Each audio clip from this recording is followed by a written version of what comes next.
Kolkata style mutton বিরিয়ানির আসল পরিচয় মাংস আর তার আলুর সাথে সাথে কিন্তু তার চালটাও। হোটেল, রেস্টুরেন্ট কিংবা কেটারিং বা যারা আমরা হোম ডেলিভারি করি তাদের কাছে মেইন চ্যালেঞ্জটা হলো কিন্তু প্রত্যেক ব্যাচে সেম অ্যারোমা, টেক্সচার আর প্রেজেন্টেশনটাকে মেনটেন করা। তাই আমার মতো যারা প্রফেশনাল কুকিং করে তারা কিন্তু ট্রাস্ট করে জেসেন প্রিমিয়াম বাসমতি রাইসকে, যার extra long grains, premium aroma আর কনসিস্টেন্ট কুকিং পারফরমেন্স কিন্তু প্রত্যেক ব্যাচেই ডিপেন্ডেবল রেজাল্টস দেয়, যার জন্য বিরিয়ানি প্রেজেন্টেশন প্রিমিয়াম দেখায় আর কাস্টমারের এক্সপিরিয়েন্সও কিন্তু খুব মেমোরেবল হয়।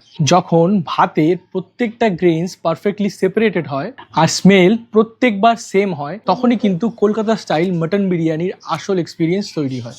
আর প্রতি 1 KG Jason premium basmati rice থেকে কিন্তু 10 থেকে 12 প্লেট বিরিয়ানি আরামসে বেরিয়ে যায়। তাই কাস্টমারদের প্রত্যেকবার প্রিমিয়াম বিরিয়ানির এক্সপিরিয়েন্সের জন্য কিন্তু চয়েসটাও প্রিমিয়াম হতে হবে। হোটেল, রেস্টুরেন্ট অ্যান্ড কেটারিং সার্ভিসের বিশ্বস্ত পরিচয় হলো কিন্তু জেসেন premium basmati rice. For details check the link in the bio or call on 7303096264 on this number.